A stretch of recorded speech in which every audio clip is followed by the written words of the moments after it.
तुम फौज के मरकजी दफ्तर में आ जाओ, गए सुल्तान सलाहुद्दीन ऐवबी ने तहम्मुल से जवाब दिया।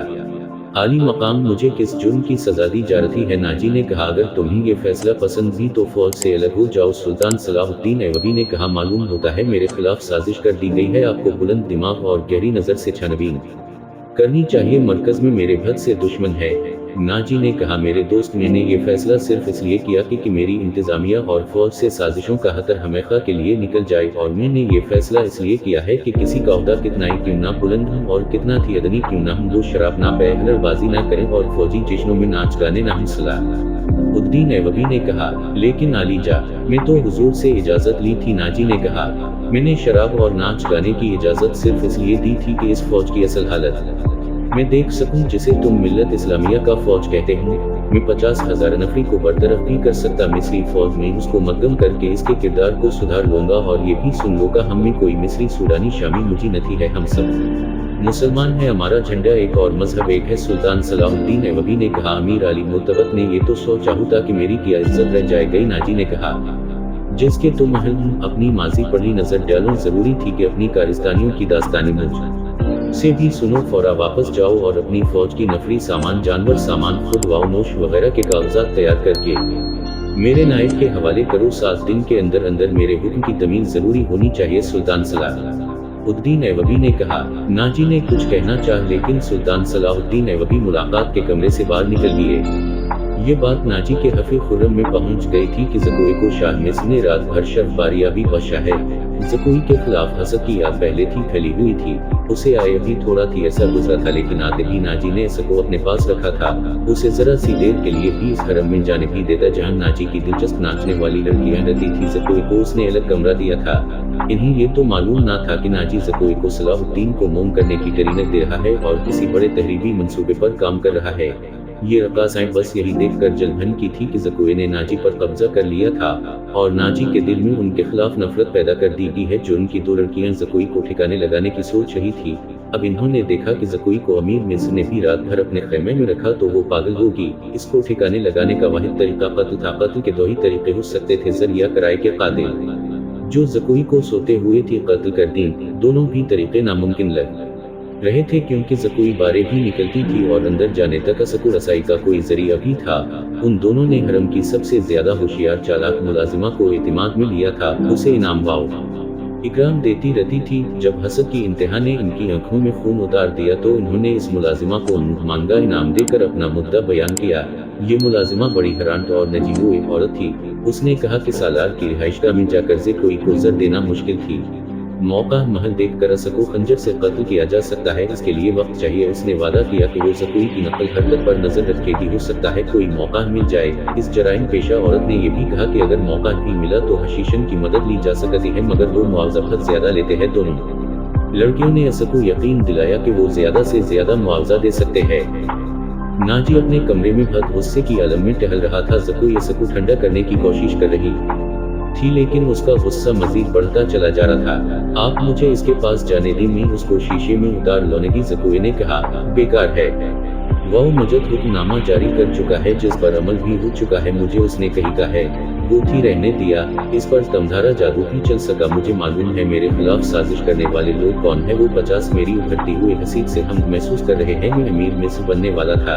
यहाँ के हुक्मरानों पर मैंने हुकूमत की है। हाल नकामी मामूली सा सालार था। अपनी सालार भी तभी रहा। नाजी ने दरबार को बुला कर कहा कि ओवरिश को बुलाए। उसका हमरज और नायब आया तो उसने भी उसी मौजू पर बात की। उसे वो कोई ये खबर न थी सुना रहा था। वो वर्षा के साथ वो सलाहुद्दीन के नए हुक्मनामे पर तफसीली तबादला ख्याल कर चुका था, मगर दोनों इसके खिलाफ कोई तफसीली कार्रवाई थी सोच सके थे। अब नाजी के दिमाग में जवाबी कार्रवाई आई थी। उसने ओवरिश को कहा, मैंने जवाबी कार्रवाई सोच ली है। किया? ओवरिश ने कहा। बगावत, नाजी ने कहा, और ओवरिश असको चुपचाप देखता रहा। नाजी ने असको कहा, तुम हैरान हो? ये भी किया तुम्हें शक है कि ये 50,000 सूडानी फौज हमारी वफादार थी? किया सुल्तान के मुकाबले में मुझे और तुम्हें अपना सालार और हीर हवा भी समझती? किया तुम इस फौज को ये कहकर बगावत पर आमाद भी कर सकते कि थी मसरफ का गुलाम बनाया जा रहा है, मिस्र तमधारा है? मैंने इस अक़दाम पर गौर नहीं किया था। बगावत का इंतजाम एक इशारे पर हो सकता है, लेकिन मिस्र की नी फौज बगावत को दबा सकती है और इस नी फौज को हुकूमत भी मिल सकती है। हुकूमत से टक्कर लेने से पहले में हर पहलू पर गौर करना चाहिए, ओवरिश ने कहा। मैं गौर कर चुका हूँ, मैं ईसाई बादशाहों को मदद के लिए बुला रहा हूँ। तुम 2 पियंबर तैयार करो, इन्हें बहुत दूर जाना है और मेरी बात बहुत गौर से सुनो। ज़कुई, तुम अपने कमरे में चली जाओ, नाजी ने कहा। ज़कुई अपने कमरे में चली गई और वो दोनों सारी रात अपने कमरे में बैठे रहे। सुल्तान सलाहुद्दीन ऐवबी ने दोनों फौजों को मद्दम करने का दौरानिया 7 दिन रखा था। कागजी कार्रवाई होती रही, नाजी पूरी तरह से ताउन करता रहा। 7 रोज गुजर चुके थे। नाजी एक बार फिर सुल्तान सलाहुद्दीन ऐवबी से मलालिकन कोई शिकायत थी की तफसीली रिपोर्ट देकर कहा कि 7 दिन में दोनों फौजी एक हो जाएगी। सुल्तान सलाहुद्दीन ऐवबी के नायसीन ने भी यकीन दिलाया कि नाजी ईमानदारी से ताउन कर रहा है, मगर अलेवन सुफियान की रिपोर्ट किसी हद तक परेशान किन थी।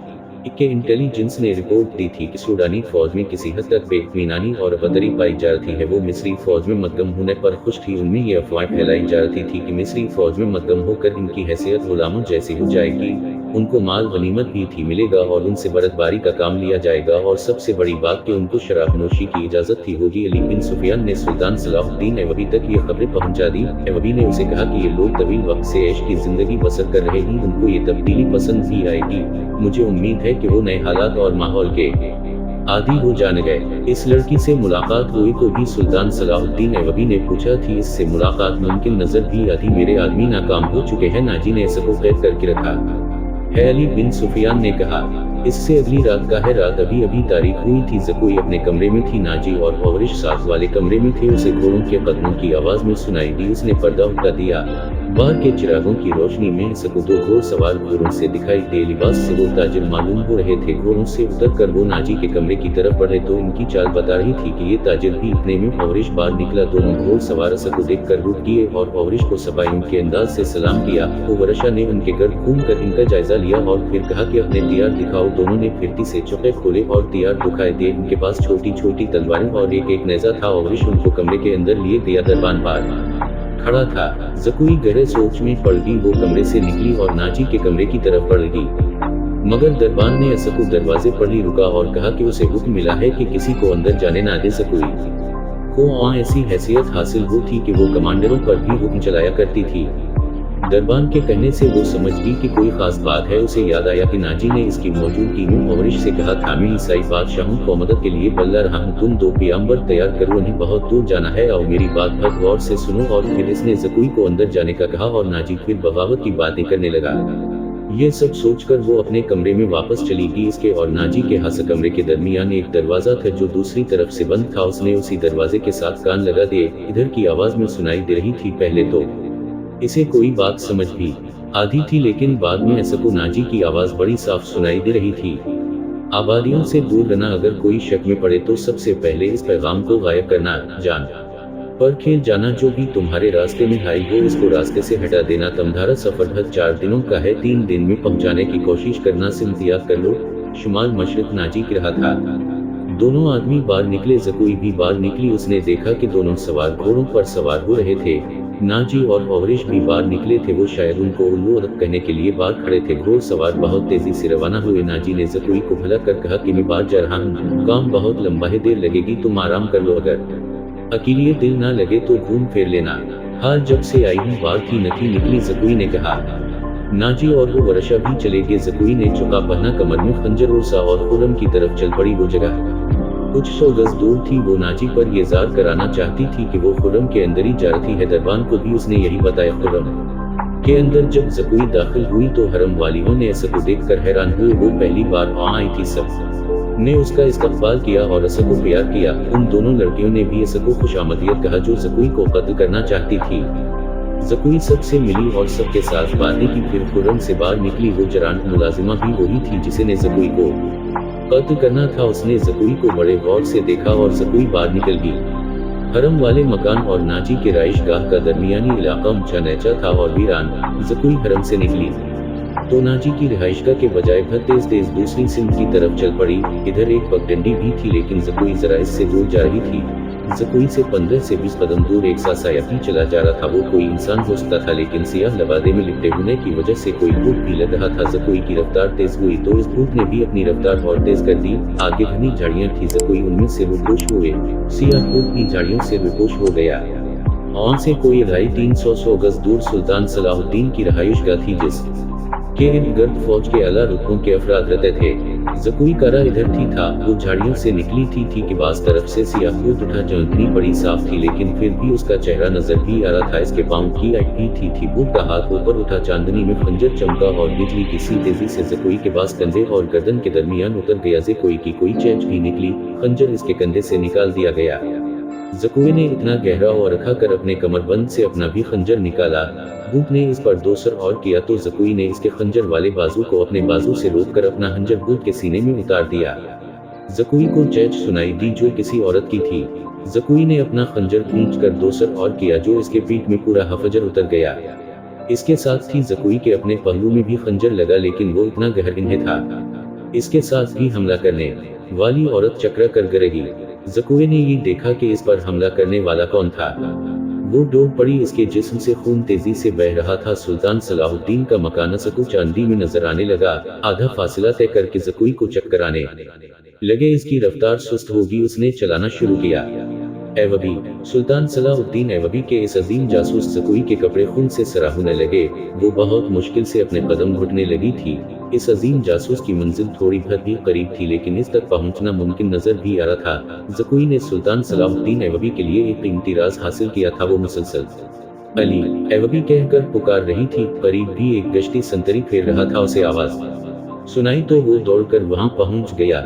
जकुई इस पर गिर पड़ी और कहा, मुझे अमीर मिस्र सुल्तान सलाहुद्दीन ऐवबी के पास पहुंचा दो, जल्दी भग जल्दी।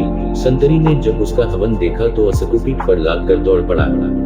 सुल्तान सलाहुद्दीन ऐवबी अपने कमरे में बैठा अली बिन सुफियान से रिपोर्ट ले रहा था। इसके दो नायब भी मौजूद थे। ये रिपोर्टें कुछ अच्छी थी। अली बिन सुफियान ने बगावत के हदशे का इजहार किया था जिस पर गौर हो रहा था। इतने में दरबान दौड़ता हुआ आया कि एक सिपाही एक जख्मी लड़की को उठाए बाहर खड़ा है। कहता है ये लड़की अमीर मिस्र से मिलना चाहती है। ये सुनते थी अली बिन सुफियान कमान से निकले हुए तीर की तरह बाहर दौड़ा। सुल्तान सलाहुद्दीन ऐवबी ने भी जब ये अल्फाज सुने तो वो भी अली के पीछे दौड़ा।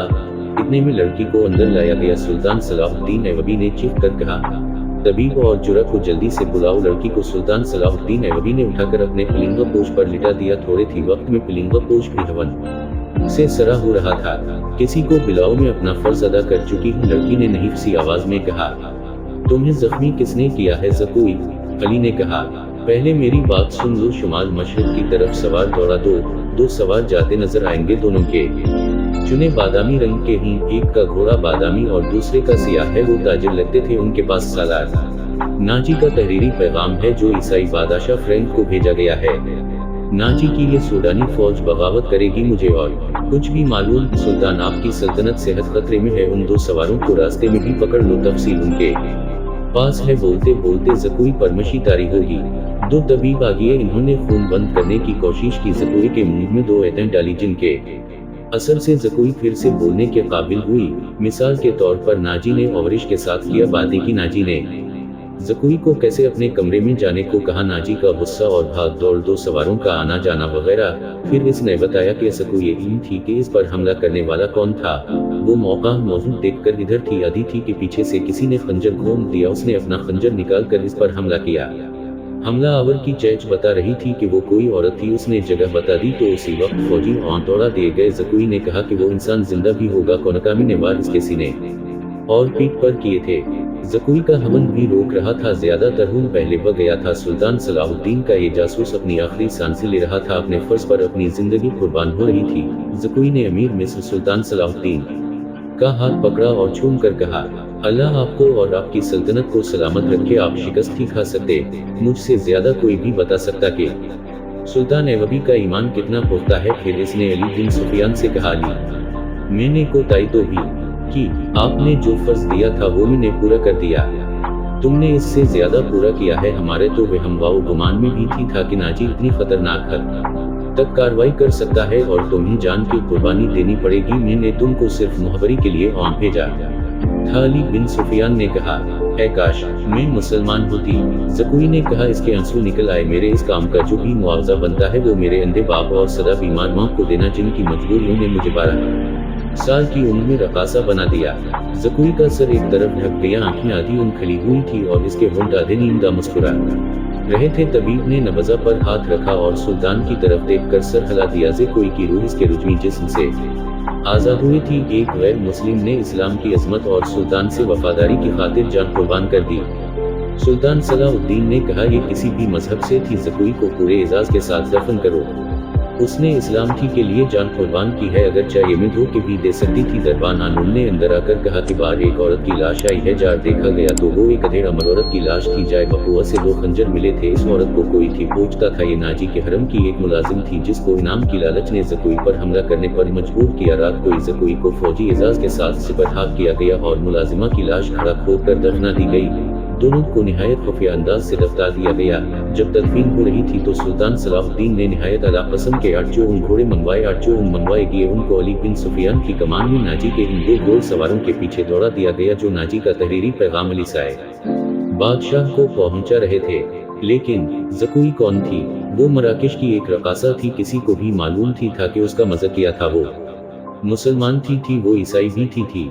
जैसा कि कहा गया है, पहले थी कि अली बिन सुफियान सुल्तान के इंटेलिजेंस, जासूसी और सरारसानी का सरबराह था और उसे दूसरों के राज मालूम करने के कई ढंग इख्तियार करने पड़ते थे। सलाहुद्दीन अस को अपने साथ मिस्र लाया था। यहाँ आकर मालूम हुआ कि यहाँ का सालार नाजी निहायत ही शैतान और साजिशी है। इसके अंदर उन हालात मालूम करने के लिए अली ने जासूसों का एक जाल बिछा दिया। इस इक़दाम से अली बिन सुफियान को एक बात ये मालूम हुई कि नाजी हशीशन की तरह अपने मुखालिफिन को ज़र और हसीन लड़कियों से फंसाता और अपना गरुयदा बनाता और मरूता है। अली बिन सुफियान ने तलाश व बिसार के बाद किसी की वसातत से ज़कोई को मराकेश से हासिल किया और खुद बर्दा फरोश का रूप धार कर नाजी के साथ बीच दिया। ज़कोई में ऐसा जादू था कि नाजी को सुल्तान के फंसाने के लिए इस्तेमाल करना चाहता था, लेकिन नाजी खुद इस लड़की के दाम में फंस गया और फंसा भी ऐसा कि ज़कोई के सामने वो अपने सालार से तमाम बातें किया करता था। नाजी ने ज़कोई को जश्न की रात सुल्तान सलाहुद्दीन के जैसे में भेज दिया और अपनी इस फतह पर बदहुश हो रहा था कि इसने सलाहुद्दीन का बुत तोड़ दिया है। अब वो इस लड़की के हाथों शराब पिला सकेगा और सुल्तान को अपना गरुयदा बना लेगा। मगर नाजी के तो फरिश्तों को भी इल्म न थी हो सका कि ज़कोई सुल्तान की जासूसा थी। ज़कोई सुल्तान को उसी रात रिपोर्टें देती रही और सुल्तान से हदायत लेती रही। ज़कोई सुल्तान के हिमे से निकलकर दूसरी तरफ चली गई थी, जहाँ ज़कोई को सर मुंह कपड़े में लपेटा एक आदमी मिला था। वो आदमी अली बिन सुफियान था, जिसने ज़कोई को मजीद कुछ और हदायत दी थी। इसके बाद ज़कोई नाजी के घर से बाहर ना निकल सकी, जिसकी वजह से वो अली को कोई रिपोर्ट ना दे सकी। आखिरकार अस को उसी रात मौका मिल गया और वो ऐसी रिपोर्टें लेकर पहुंची जिसका इल्म सिर्फ अल्लाह ही को था। ये ज़कोई की बदनसीबी थी कि ज़कोई के खिलाफ हरम में सिर्फ इसलिए साजिश हुई कि इसने नाजी पर कब्जा जमाया है। ये साजिश कामयाब रही और ज़कोई कत्ल होगी, लेकिन मरने से पहले वो तमाम इत्तलाएं सुल्तान तक पहुंचाने में कामयाब रही। ज़कोई के मरने के कुछ अर्सा बाद वो मुआवजा जो अली बिन सुफियान ने ज़कोई के साथ तय किया था, सुल्तान की तरफ से इनाम और वो रकम जो अली बिन सुफियान ने नाजी से बर्दा फरोश की सूरत में नाजी से वसूल की थी, मराकेश में ज़कोई के माजूल वालिदैन को अदा कर दी गई। मौत के इस रात के सितारे टूट गए और जब सुबह हुई तो अली बिन सुफियान 8 सवारों के साथ इंतहाई तेज रफ्तारी से शुमाल मशरिक की तरफ जा रहा था। आबादियां दूर पीछे मुड़ती जा रही थी। अली को मालूम था कि शाह फ्रैंक के हेडक्वार्टर तक पहुंचने का रास्ता कौन सा है। रात इन्होंने घोड़ों को आराम दिया। ये अरबी घोड़े थे जो थके हुए भी ताज़ा दम लगते थे। दूर खजूर के चंद दरख्तों में अली को 2 घोड़े जाते नजर आए। अली दम ने अपने दस्ते को रास्ता बदलने और रोड में होने के लिए टेलों के साथ साथ हो जाने को कहा। अली सहरा का राजदान था, भटकने का कोई हदीसा ना था। अली ने रफ्तार और तेज कर दी। अगले 2 सवारों और इस दस्ते के बीच कोई 4 मील का फासला रह गया। ये फासला तो तय हुआ, लेकिन घोड़े थक गए थे। वो जब खजूरों के दरख्तों तक पहुंचे तो 2 सवार कोई 2 मील दूर मिट्टी के एक पहाड़ी के साथ साथ जा रहे थे। इनके घोड़े भी शायद थक गए थे। दोनों सवार उतरे और नजरों से ओझल हो गए। वो पहाड़ियों के ऊट में बैठ गए हैं, अली ने कहा और रास्ता बदल दिया। फासला कम होता गया और जब फासला कुछ 100 गज रुक गया तो वो दोनों बंदे ऊट से बाहर आए। इन्होंने घोड़ों के सर पर दौड़ने का शोर सुन लिया था। वो दौड़कर गायब हुए। अली बिन सुफियान ने घोड़े को एड़ी लगाई। थके हुए घोड़े ने वफादारी का सबूत दिया और अपनी रफ्तारी तेज कर दी। बाकी घोड़े भी तेज हो गए। वो जब पहाड़ी के अंदर गए तो दोनों सवार निकल चुके थे, मगर ज्यादा तो भी गए थे। वो शायद घबरा भी गए थे। आगे रेतीली चट्टानें भी थी। इन्हें रास्ता भी मिल रहा था, कभी दाएं जाते कभी बाएं। अली बिन सुफियान ने अपने घोड़े एक सब में फैला दिए और भागने वालों से 100 गज दूर जा पहुंचा। एक तीरंदाज ने दौड़ते हुए घोड़े से तीर चलाया, जो एक घोड़े के टांग में जालदा घोड़ा बेलगाम हुआ। थोड़ी सी और भाग दौड़ के बाद वो दोनों घेरे में आ गए थे और इन्होंने तीर डाल लिए। सवाल जवाब पर इन्होंने झूठ बोला और अपने आप को ताजरसार करने लगे, लेकिन जैसे थी तलाशी ली थी तो वो तहरीरी पैगाम मिल गया जो नाजी ने उनको दिया। ان دونوں کو حراست میں لیا گیا، دونوں کو آرام کا وقت دیا گیا اور پھر یہ دستہ واپس آ گیا۔